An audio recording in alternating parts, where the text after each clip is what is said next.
요새 너무 덥습니다. 그것 때문에 우리의 바다, 우리의 호수, 우리의 강물 큰 위기를 맞고 있습니다.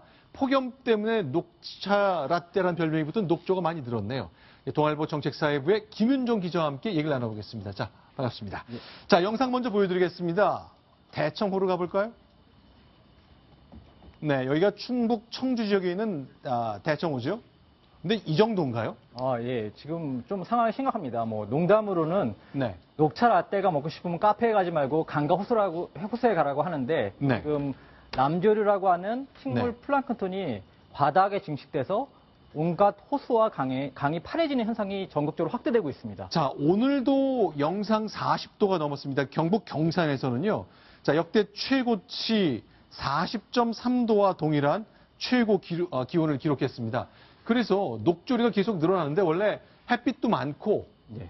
일조량도 많고 예. 수온도 올라가고 그러면 식물이 자라기 좋은 환경이기 때문에 그런 거죠? 예, 맞습니다. 보통은 25도, 수온이 25도 이상이 올라가면 당연히 좋아지는데 그로 네. 인해서 지금 물 1ml당 1000마리가 넘으면 조류 경보가 나오는데 8,000, 7,000, 또 서울 수도권의 상수원인 팔당호도 400 거의 1000에 육박하고 있습니다. 1리터당 1000마리가 넘으면 녹조 경보가 있는데 8,000마리다. 기준치를 7배, 8배씩 넘어서 조류 경보가 생겼군요. 네, 맞습니다. 자, 그러면요. 대청호 모습 계속 보고 있는데요. 이렇게 나오고 있습니다. 이제 왼쪽은 평상시의 강물인데 오른쪽은 녹조 때문에 파래진 모습입니다. 그런데요.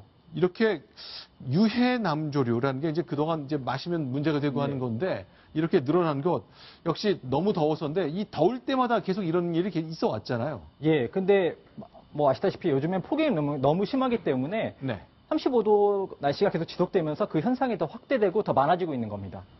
네, 그런데요. 이 식수원입니다. 이 정수장에서 제대로 걸러야 될 것 같은데 물 마시는데 특히 이제 팔당호 같은 경우는 서울 시민들의 상수원이어서 맞습니다. 이거 잘 걸으면 되는 겁니까? 아니면 좀 걱정할 만한 수위까지 된 겁니까? 약간은 걱정도 되겠지만 현재의 정수 시스템으로는 크게 문제가 없습니다. 네. 왜냐하면 지금 지자체들이 비상 상태로 인해서 각종 막으로 인해서 남조류를 걸러내고 또 활성탄을 이용해서 그 독성 물질을 없애고 각종 여러 가지 염소 소독을 하기 때문에 큰 문제가 되고 있지 않습니다. 자, 독성을 완전히 걸러내고 있다고 얘기하고 있고요. 그 다음에 글쎄요. 취수장에서 남조류 유입 방지막을 설치했다는 것 이런 정도면은 좀 해결이 되는 건지 모르겠네요.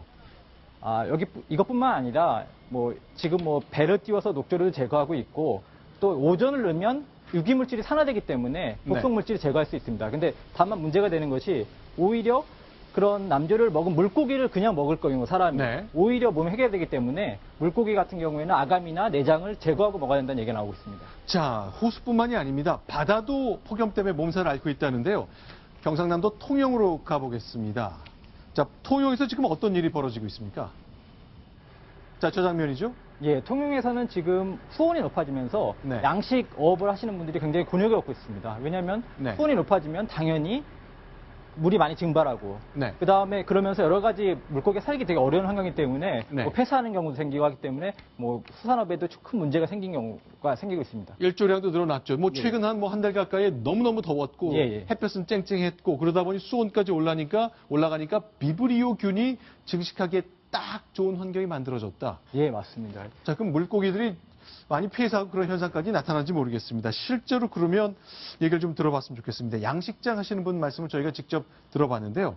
확인해 보겠습니다.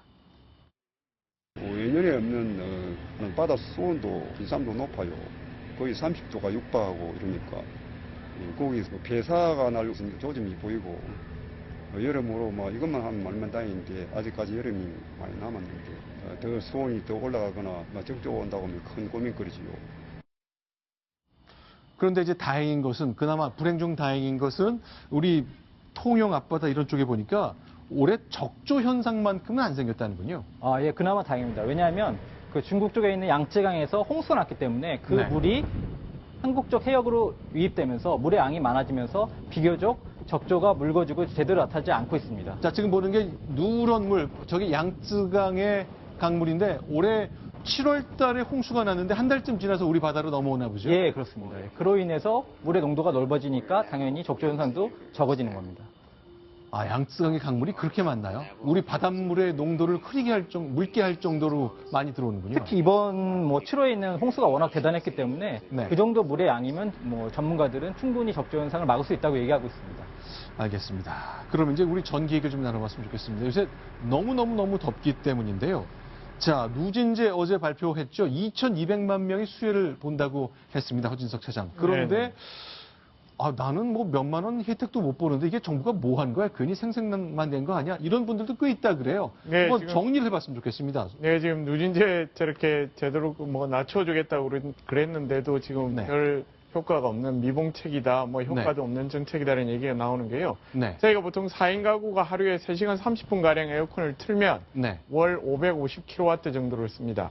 그게 네. 누진제가 없었다면, 제일 왼쪽에 보신다면 누진제가 없다면 35,740원. 아, 하루 3시간 30분 네. 에어컨 틀어도 누진제 없다면 전기값이 굉장히 싸네요. 네, 그렇게 나옵니다. 그래서 그런데. 누진제를 적용을 하면 17만 7,020원으로 껑충 뛰어오릅니다. 그렇죠? 그래서 이번에 한시 완화를 하겠다는 효과를 적용을 해보면, 제도를 적용하면 13만 3,720원. 그렇게 되는 겁니다. 그래서 그러니까 약 이번- 25%밖에 안 되니까 지금 별 차이를 못 느끼고 있는 거고. 4만 한 3천 원쯤 되거든요. 네, 그렇습니다. 근데 이제 누진제가 적용되지 않았다고 그러면 3만 5,700원대밖에 안 되니까, 네. 그것만 해도 지금 약 4배가 차이가 나니까 누진제의 효과는 그대로 다 있는 듯한 그런 느낌이 나는 겁니다. 그러니까 누진제 그거 폭력적으로 누진제 하는 바람에 3만 5천 원만 돼야 되는 거 내가 17만 원씩 내는 것도 기분 나쁜데 겨우 25% 깎아줘서 4만 원 빼주면서 정부가 생색을 난다. 이런 논리를 갖고 계신 분들이 꽤 있나 보네요. 네, 그렇습니다. 날씨가 더워서 아마 더 그러실 거라고 생각이 되고, 누진제가 없는 나라는 거의 없고요. 사실은 이제 누진제의 정도를 어떻게 하느냐의 문제인데, 이번 기회에 잘 정리를 해야 될 걸로 보이긴 합니다. 그래서 지금 말씀하신 대로 있죠. 네. 그때는 은발에 오줌 누기라 그런 건데 네. 그런 정도밖에 효과가 없는데 저럴 바에는 있죠. 네. 지금 문제가 다가구, 그러니까 가족 네. 수가 많은 데서 지금 문제가 생기고 있고, 네. 그다음 저소득층의 문제 아닙니까? 네. 그런데 1인 가구라든가 네. 고소득층은 사실 저희 2만 원, 3만 원 깎아준다고 해가지고 네. 크게 혜택을 볼 수도 없고 네. 도움도 안 되니까 제 네. 생각에는 저걸 좀 다인 가구라든가 네. 저소득층에 한해서 네. 아까 누진제가 없는 저런 형식의 네. 도움을 주도록 하는 게 실질적인 도움은 되지. 그냥 모든 국민에게 일률적으로 2만 원, 3만 원 깎아준다고 해가지고 과연 그 혜택을 본다고 좋아할 사람이 몇 명이나 되겠냐. 네. 항상 이런 복지 혜택을 줄 때는 어떤 이렇게 핀포인트식으로 네. 이렇게 줘야 되는데 우리는 막 하라 그러면 그냥 일률적으로 이런 세세한 정책의 어떤 효과를 거두지 않고 그냥 선심성으로 보여주기식 하니까 혜택을 주고도 좋은 소리를 못 듣거든요. 이게 갑자기 깎아줘야 되기 때문에 정교하게 준비할 시간이 좀 없어서 그랬던 거 아닌가 싶네요. 그래도 그걸 갖다가 지금 이게 이번 달 요금이 9월 달에 나오거든요. 네. 충분히 지금 하려면 어떤 대비를 할 수 있다고 보기 때문에 네. 지금이는 늦지 않았으니까 저소득층 다가구가 혜택 볼 수 있도록 지금 네. 체제를 정비할 필요가 있다고 생각합니다. 우리가 이제 화석 연료에 많이 의존했었던 시절이 있었기 때문에 저탄소 녹색 성장이라는 말이 한때 유행어처럼 됐었거든요. 그래서 전기값 이렇게 내느니 내가 좀 전기값을 근본적으로 좀 덜어보겠다는 생각하시는 분들도 많다면서요. 네, 맞습니다. 방금 말씀하신 대로 신재생에너지를 이용해서 그렇게 하는 건데요. 네. 태양광을 이용해서 지금 사실 태양광 신재생에너지 분야는 모든 분야가 다 그렇습니다. 태양광도 그렇고 사실 아직은 에너지 전환 효율이 높지 않아서 다 세금의 혜택을 받아서 보조금을 받아서 설치를 하긴 하는데요. 자, 지금 보시는 것은 충북 청원에 있는 기관인데 옥상에 저렇게 태양열을 이용한 패널을 붙여놨군요. 네, 태양광을 이용한 태양광 전지를 이용해서 전기를 생산하는 건데요. 네. 저렇게 생산하면 한 달 평균 330kW 전력을 생산하는 겁니다. 아까 그걸 기억하시는지 모르겠지만 4인 가구가 쓰면 550kW고 한 3인 가구가 쓰면 한 330kW 정도면 네. 충분히 다 사용할 수 있는 양이기 때문에 네. 저기서 이제 여름에 에어컨을 더 한다고 그러더라도 그게 네. 300에서 400kW 정도니까 네. 누진제 적용을 안 받고 그냥 내는 요금 정도 300kW 정도 요금만 내면 되는 그런 네. 효과를 누리고 있기 때문에 네. 실제로 지금 충북 청주시의 주민들은 그렇게 이 더운 여름에도 네. 전기료 걱정 없이 전기요금 걱정 없이 저렇게 태양광을 이용한 전기로 여름을 잘 나고 있다고 합니다. 자, 지금 보시는 영상은요, 희망온도 18도인데, 아이고, 실내 온도는 아직 26도입니다. 그러나 중국 청원에 있는 한 경로당을 저희가 촬영한 건데요. 경로당 옥상에는 저 태양열 패널 한 500~600만 원 든다면서요, 설치하는데. 네, 맞습니다. 아까 말씀드린 대로 초기에는 비용이 많이 듭니다. 그래서 각 지자체들이 서울시에서도 저는 하는 걸로 알고 있습니다. 그 보조금을 지급을 합니다. 네. 그걸 설치하겠다 그러면 아파트 베란다 같은 데도 설치를 할 수 있도록 보조금을 지급을 하고요. 네. 그걸 전기료 아끼는 비용으로 환산을 해보면 통상 한 5~6년 정도가 되면 그 설치 비용은 다 건질 수 있는 그러한 전기료 절감 효과가 있습니다. 자, 요즘 이제 너무 더운 얘기 너무 하니까 더 더워지는 것 같습니다. 좀 시원한 얘기를 좀 나눠봤으면 좋겠습니다. 이유정 기자 나와 계신데요. 지금 이 시원해 보이는 곳 하와이죠? 네, 하와이입니다. 지금 사람들이 해안을 한가롭게 걸어가고 있고요. 또 보트 같은 걸 타고 있습니다. 거북이의 모습도 보이네요. 아, 저렇게 하와이 특유의 음악, 그 민속 음악을 들으면서 시원한 음료수 한 잔 마시고 싶은 저 거북이가 가장 부러운 때가 바로 지금 이 순간 아닌가 싶습니다. 그런데 네, 지금 모습을 보시면 뒤에 빨간 것들이 떨어지고 있습니다. 용암인데요. 네. 지금 앞에는 파도가 치고 있습니다. 용암이 바다에 흘러 들어가는데 여기 보시면 한 여성이 서핑을 타면서 헤엄쳐 가는 모습이 보입니다. 내셔널 지오그래픽의 사진사 겸 탐험가인 앨리슨 틸이라는 여성인데요. 이 여성이 서핑을 하는 모습이 공개가 됐습니다. 용암이 뚝뚝 흘러내리는데 바로 그 곁에서 서핑을 하는군요. 네, 저 용암은 정말 바로 옆에서 지금 흘러내려오고 있고요. 저 네. 화산이 바로 옆에 있는 것은 아닙니다. 네. 화산은 바로 한 10km 정도 떨어진 곳에 있는데 네. 이 국립공원 안에는 굉장히 활화산 지역이 많습니다. 그 가운데서도 가장 활발하게 화산이 폭발하고 있는 지역이라고 합니다. 자, 저 뜨거운 마그마가 바닷물 속으로 뚝뚝 떨어지니까 뭐 수증기가 자욱하게 올라오네요. 네, 저기서 서핑을 하는 것도 참 좋을 것 같기는 하고 네. 그런데 매우 큰 담력이 필요할 것 같아서 네. 섣부르게 도전할 수는 있는 것 같진 않습니다. 저 여성, 앨리슨 틸이라고 하는 여성인데 일반인은 아니겠죠, 물론. 네, 일반인 아니고요. 전문 탐험가입니다. 또 사진도 아주 잘 찍어서 내셔널 지오그래픽에 많이 기고도 하는 좀 명망 있는 분입니다. 하와이에 용암이 펄펄 끓고 있습니다. 지난 10일이니까 불과 며칠 전입니까? 2~3일 전인데요. 자, 미국 시간에 하와이 모습 봤습니다. 저 여성 시원할까요? 아니면 덜덜 떨릴까요? 둘 중에 하나일 것 같습니다. 자, 이번에는 중국이네요. 네, 중국 후난성에 있는 한 다리 밑에 있는 화면입니다. 지금 저 두 분은요, 여자분이 지금 웨딩 드레스를 입고 계십니다. 네. 지금 결혼식을 하고 있는 모습인데요.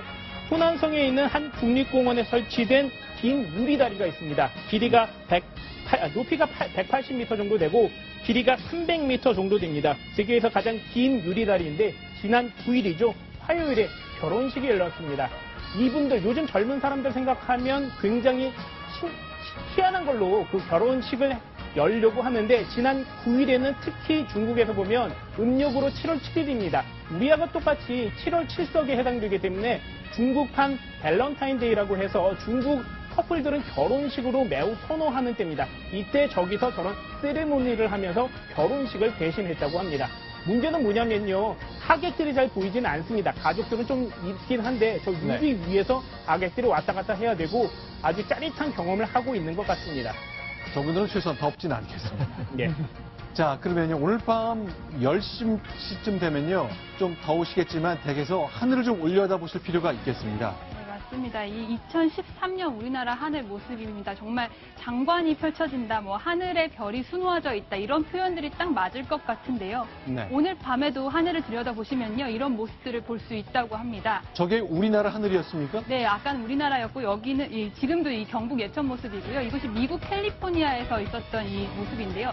이게 바로 페르세우스 자리 유성우들이 떨어지는 모습이라고 합니다. 유성이 한두 개 봐도 참 드문 경험인데 이렇게 쏟아진다는 얘기인가요? 네, 무려 1시간 동안 100개 정도가 이렇게 유성이 떨어진다고 하는데요. 오늘은 특히 또 시야가 좋고 특이한 점들이 많아서 150개나 이렇게 떨어질 예정이라고 합니다. 오늘 밤 10시부터군요. 네, 오늘 밤 10시부터 12시 반까지 특히 이 12시 반 정도 자정 정도에는 특히 이런 모습을 많이 보실 수 있다고 하는데요. 이 주위가 탁 트여져 있는 이런 들판이나요. 아니면 이 도심이 아닌 좀 시골 같은 곳들을 가셔서 하늘만 들여다보면은 하룻밤에 150개가 떨어지는 모습을 볼 수 있다고 합니다.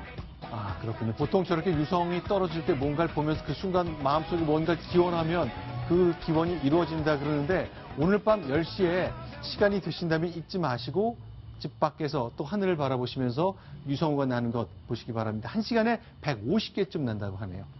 알겠습니다.